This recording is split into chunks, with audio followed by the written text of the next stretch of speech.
Hello everyone, welcome back to the channel. Guys, আজ আমি তোমাদের জন্য একটা নিউ কোরিয়ান ড্রামা এক্সপ্লেন করতে যাচ্ছি, যার নাম পারফেক্ট রাউন্ড। এই ড্রামা শুরু হয় 600 বছর আগে ছোসান এরিয়া থেকে। কিংস আর তার ওয়ারিয়ার্সদের টাইম ছিল, যেখানে কিং ক্রাউন পাওয়ার জন্য যে কোনো লিমিট পর্যন্ত যেতে পারত। তখন পাওয়ার শুধু কিংস ফ্যামিলির কাছেই থাকতো, কিন্তু এখন 21 সেঞ্চুরিতে কিংস ফ্যামিলির সাথে সাথে বিজনেসম্যান, পলিটিশিয়ান আর রিচ লোকেদের কাছেও পাওয়ার থাকে।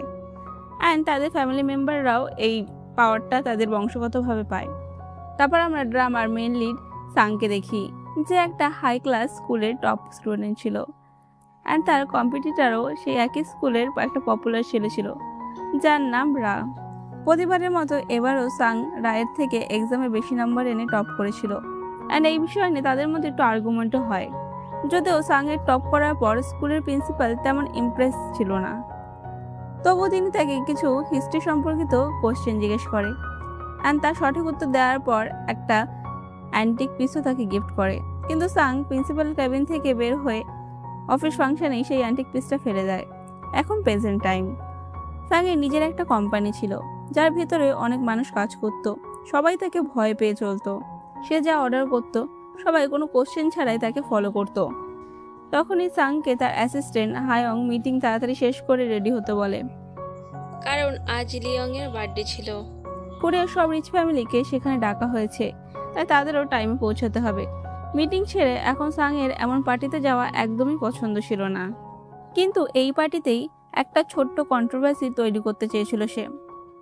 নিজের কোম্পানির প্রোডাক্টের দিকে মানুষের অ্যাটেনশন আনতে চাইছিল, আর এর ফলে তার প্রোডাক্টের সেলিং প্রাইস একদম ইনক্রিজ হয়ে যাবে।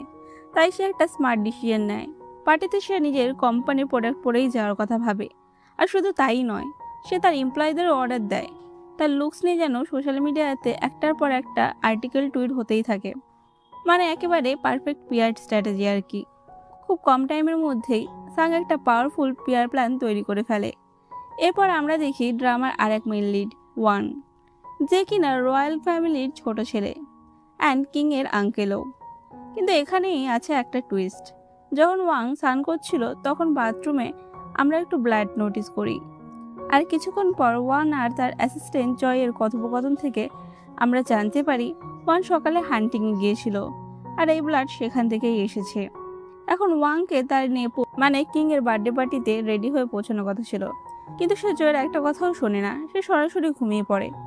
অন্যদিকে ইভিনিংয়ে কিং ল্যানের বার্থডে পার্টিতে কোরিয়ার সব রিচ ফ্যামিলি, পলিটিশিয়ান আর বিজনেসম্যানরা সেখানে উপস্থিত হয়। মিডিয়াও সেখানে ভিড় জমিয়েছে।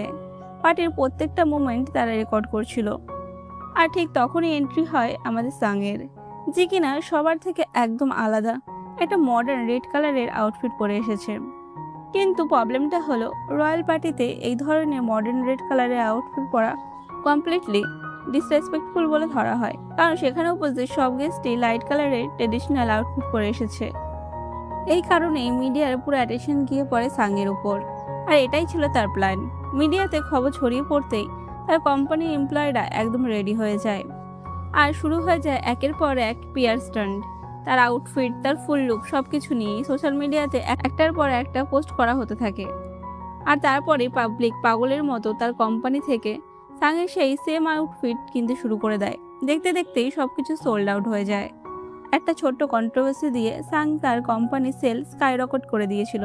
কিন্তু সে যতই মাল্টি ট্যালেন্টেড হোক না কেন, মানুষ তার সম্পর্কে ভালো কথা বলতো না, কারণ সে একজন অবৈধ শিশু ছিল। তার ফাদার কখনোই তার মমকে বিয়ে করেনি। তার যখন 10 বছর বয়স, তখন তার ফাদার প্রথমবার তার সম্পর্কে জানতে পারে আর তাকে নিজের বাড়িতে নিয়ে আসে। এখানে সাংয়ের ফাদার ক্যাসেল গ্রুপ কোম্পানির ওনার ছিল। পার্টিতে কিছু লেডিস এই বিষয় নিয়ে গসিপ করছিল, আর তার রেড আউটফিট নিয়ে তাকে টন্ট মারছিল। কিন্তু সাং চুপ থাকার মানুষ নয়। সে হঠাৎই ওয়াইন গ্লাস ভেঙে তাদের ভয় দেখিয়ে চুপ করিয়ে দেয়। ঠিক তখনই তার দেখা হয় তার স্টেপ ব্রাদার তাইসুর সাথে, যে কিনা তার কোম্পানি আর তার কাজ নিয়ে তাকে ইনসাল্ট করছিল। কিন্তু সাং এখানেও চুপ থাকে না। সে তাসুকে একদম প্রপার লেসন দিয়ে চুপ করিয়ে দেয়। যদিও তারা একে অপরকে একদমই পছন্দ করতো না, তবু তাদের বিহেভিয়ার একদম সেম ছিল। তারপর কোর্ট লেডির ডাকে পার্টিতে থাকা সবাই রয়্যাল প্লেসের ভেতরে যায়, যেখানে উপস্থিত ছিল ল্যান আর তার মা র্যাং। এখানে কিং ল্যানের বয়স মাত্র 8 বছর। এমনকি সে ঠিকভাবে নিজের ক্রাউনও হ্যান্ডেল করতে পারছিল না। কিন্তু তার মা তার প্রতিটা জিনিসের খেয়াল রাখছিল। সেখানে উপস্থিত সবাই ডিনার শুরু করার অপেক্ষায় করছিল, কিন্তু এখনো পর্যন্ত প্রিন্স ওয়াং সেখানে আসেনি। তাই সবাই তার অপেক্ষায় করছিল। কিছুক্ষণ পর সে শেষ পর্যন্ত পৌঁছেই যায়, কিন্তু খুব লেট হয়ে গেছিল। আর সেও পরে বসেছিল হান্টিং আউটফিট, যা দেখে র্যাং একদম খুশি হয়নি। তবু গেস্টরা সেখানে থাকার কারণে সে ওয়াংকে কিছুই বলতে পারেনি। অ্যান্ড পার্টির ডিনারও শুরু হয়ে যায়। এদিকে পুরো কোরিয়া জুড়েই লাইনের বার্থডে পার্টি সেলিব্রেট করা হচ্ছিল। এই দিনটাকে একদম পাবলিক হলিডের মতো করে সেলিব্রেট করা হয়। আর রয়্যাল প্লেসে একটা স্পেশাল রিচুয়ালও করা হয়, যেখানে লাইন একটা পেপারে তার 3টে বার্থডে উইশ লেখে। এর কিছুক্ষণ পর প্রিন্স ওয়ান রিভার ব্রিজের ওপর ফায়ারওয়ার্কসের সাথে সাথে সেই পেপারটাও বার্ন করে দেয়। আর ঠিক তখনই সেখানে উপস্থিত ছিল সাং। সে চুপচাপ ওয়াংকে দেখছিল, কিন্তু ওয়াং একদমই তার দিকে তাকায় না। তারপর সাং আবার পার্টিতে ফিরে আসে।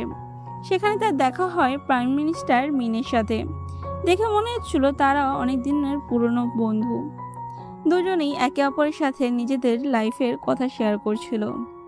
অন্যদিকে ওয়াংকে চয় বারবার ওয়ার্নিং দিচ্ছিল এভাবে কোথাও না বলে যেতে, কারণ এই সময় কিং অনেক ছোট আর ওয়ান একজন প্রিন্স, মানে কিং এর ক্রাউন পাওয়ার অধিকার তারও আছে। আর এই কারণেই ওয়াং এর লাইফ ডেঞ্জারে পড়তে পারে। কিন্তু ওয়াং এর টেনশন এসব নিয়ে না, তার টেনশন হলো তার ম্যারেজ। সে বলে বিয়ে তো করে নেব, কিন্তু তারপরে চয়েরই কাজ বেড়ে যাবে, কারণ বিয়ের পর ওয়াং তার রয়্যাল ডিউটিস ছেড়ে দেবে, আর তখন চয়কেই সব দায়িত্ব নিতে হবে। এটা শুনে চয় একদম ভয় পেয়ে যায়। এখন তো এমনিতে ওয়ান অলরেডি ওভারওয়ার্ক করছিল, আর তার ম্যারেজের পর যদি কাজ আরও বেড়ে যায় তাহলে তো সে একদম পাগল হয়ে যাবে। তাই ওয়াং জয়কে বলে তার ম্যারেজের জন্য ক্যাবিনেট মেম্বারের কাছ থেকে অ্যাপ্রুভাল নিতে। রুলস অনুযায়ী ক্যাবিনেট মেম্বারদের অ্যাপ্রুভাল ছাড়া কোনো রয়্যাল ম্যারেজ পসিবলই নয়। আর এটাই ছিল ওয়ানের আসল প্ল্যান, কারণ সে আসলে বিয়েই করতে চায় না। এরপর ওয়ান যখন প্যালেসের অন্যদিকে যায়, তখন সেখানে তার দেখা হয় সাংয়ের সাথে। এই জায়গাটায় প্যালেসের এমন একটা অংশ যেখানে বাইরে থেকে কোনো পার্সনের পারমিশন ছাড়া আসা একদম বারণ ছিল। তাই ওয়াং তাকে এই ব্যাপারে কোশ্চেন করে, কিন্তু সাংয়ের মতে সে নাকি ভুল করে সেখানে চলে এসেছে।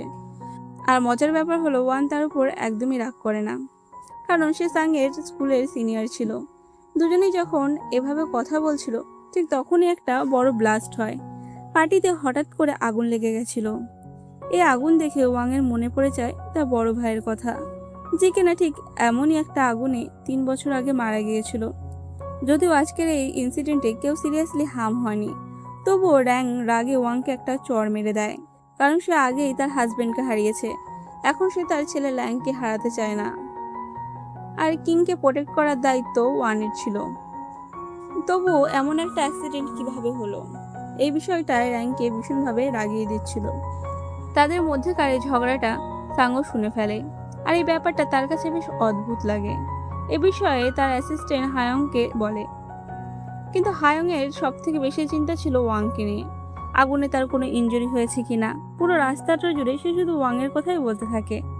এই সময় সাংয়ের একটা স্কুল টাইমের কথা মনে পড়ে যায়। যখন সে ওয়াং এর জুনিয়র ছিল, তখন সাংয়ের আর্চারির প্রতি ভীষণ প্যাশন ছিল। কিন্তু প্রবলেমটা ছিল স্কুলের বড় প্লেগ্রাউন্ড শুধুমাত্র রয়্যাল ফ্যামিলি স্টুডেন্টদের জন্যই অ্যালাউড ছিল। তাই সাং চুপি চুপি রাতে প্লেগ্রাউন্ডে গিয়ে আর্চারি প্র্যাকটিস করত। কিন্তু একদিন ওয়াং তাকে সেখানে ধরে ফেলে। সে তাকে পালাতেও দেয় না, আর শুরু করে দেয় স্কুল রুল বোঝানো। কিন্তু সাং এখনো চুপ থাকেনি। সে সরাসরি প্রোটেস্ট করে। তার মতে যেসব স্টুডেন্ট আর্চারি সাবজেক্ট নিয়েছে তাদের সবারই বড় প্লেগ্রাউন্ডে প্র্যাকটিস করার সুযোগ পাওয়া উচিত, তবেই তো এক্সামটা সবার জন্য ইকুয়াল হবে। তারপর সে প্রশ্ন তোলে, রয়্যাল ফ্যামিলিদের জন্য এত স্পেশাল ট্রিটমেন্ট কেন? যদি ওয়াং সত্যি তার থেকে আর্চারিতে জিততে চায় আর বেশি মার্কস পেতে চায়, তাহলে তাকে স্যাংয়ের মতোই সমান প্র্যাকটিস করতে হবে। এই কথা বলে সে সেখান থেকে চলে যায়, আর ওয়াং তার এই সাহসিকতায় ভীষণ ইমপ্রেসড হয়ে যায়। পরের দিন ওয়াং এর সাথে কথা বলতে আসে র্যাং। সে এখনও তার উপর ভীষণ রাগ করে আছে। তাদের মতে কিং এর মাত্র 8 বছর, তাই সব ফরেন অ্যাফেয়ার্স, লিগ্যাল ওয়ার্কস আর সব রয়্যাল ডিউটিস ওয়াংকেই সামলাতে হবে। কিন্তু তারা এটাও পরিষ্কার করে দেয় যে ওয়াং যেন কখনোই আশা না করে যে সে কিং ক্রাউন পাবে। সে এখন একজন গ্র্যান্ড প্রিন্স, আর সারা জীবন সেটাই থাকবে। কিং তো তার নিজের ছেলেই থাকবে। তবে ওয়াং এর নিজেরই কিং হওয়ার একদমই কোনো ইন্টারেস্ট ছিল না। কারণ তার চাইল্ডহুড থেকেই তার ফাদার তাকে বুঝিয়ে দিয়েছিল যে সে কখনোই কিং হতে পারবে না। কিং হবে তার বড় ভাই আর তার সন্তানরা। আর সত্যি বলতে তার ফাদার তাকে খুব একটা ভালোবাসতো না, তাই এই রয়্যাল টাইটেল নিয়ে তার তেমন কোনো ইন্টারেস্ট নেই। সে শুধু কিংকে প্রোটেক্ট করবে আর নিজের ডিউটিস পালন করে যাবে। এ কথা বলে ওয়াং সেখান থেকে চলে যায়। অন্যদিকে সাংয়ের বাড়িতে তার ফাদার তার ম্যারেজ নিয়ে কথা বলছিল। সে চায় তার পছন্দের ছেলের সাথেই সাংয়ের বিয়ে দিতে, কিন্তু সাং এতে একদমই রাজি নয়। কারণ সে জানে তার ফাদার আসলে বিয়ের অজুহাতে তার থেকে মুক্তি পেতে চাইছিল। আর শুধু তাই নয়, তার কোম্পানিটাও তার স্টেপ ব্রাদার তাইসুন নামে করে দেবে, যা সাং কখনোই হতে দেবে না। সে বলে, বিয়ে তো আমি অবশ্যই করব, কিন্তু নিজের পছন্দের ছেলেকে করব। এ বিষয়টা নিয়ে তার নিজের ব্রাদার আর তার সিস্টার ইন ল হান্ডার সাথেও ভীষণভাবে আর্গুমেন্ট হয়ে যায়, যেখানে হান্ডা তাকে অবৈধ বলে টন্ট মারছিল। অন্যদিকে ওয়াং র্যাংয়ের মন রাখতেই বিয়েতে রাজি হয়ে যায়। যাই হোক, একদিন তো তাকে বিয়ে করতেই হবে, তাহলে পরে কেন, এখনই সঠিক সময়। এ কথাটা সে জয়কে বলে। পরের দিন থেকে সাং তার ম্যারেজের টেনশনে ভীষণভাবে ফ্রাস্ট্রেটেড হয়ে পড়ে। এতটাই রেগে যায় যে সে নিজের এমপ্লয়ীদের উপর চিৎকার করতে থাকে। তখন হাই সামহাও তাকে শান্ত করার চেষ্টা করে। অন্যদিকে ওয়াং প্যালেস ছেড়ে কিছুদিনের জন্য নিজের বাড়িতে থাকার সিদ্ধান্ত নেয়।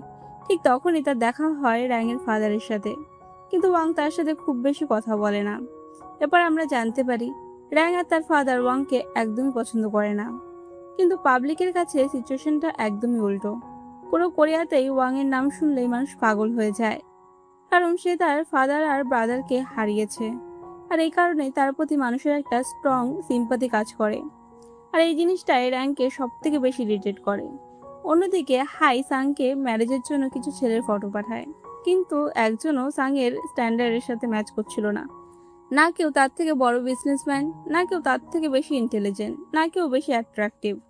তাই সাং হাইকে বলে একজন পলিটিশিয়ান খুঁজতে, কিন্তু হাইয়ের মতে পলিটিশিয়ানরা সাধারণত বিজনেসম্যানদের বিয়ে করতে চায় না, কারণ কোনো ট্যাক্স প্রবলেম বা বিজনেস কন্ট্রোভার্সি হলে তাদের পলিটিক্যাল ক্যারিয়ার নষ্ট হয়ে যেতে পারে।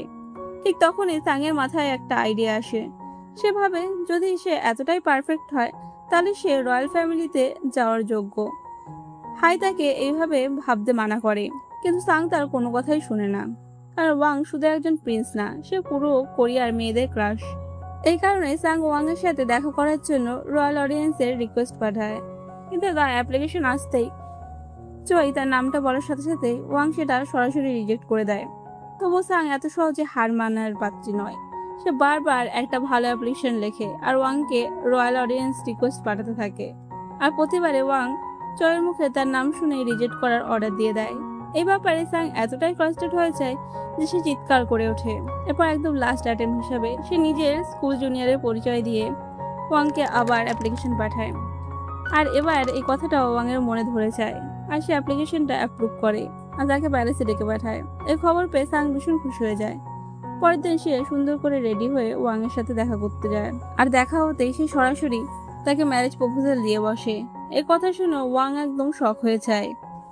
আর এর সাথেই এপিসোড 1 এখানেই শেষ হয়ে যায়। এরপর কি হতে চলেছে তা দেখতে স্টে কানেক্টেড।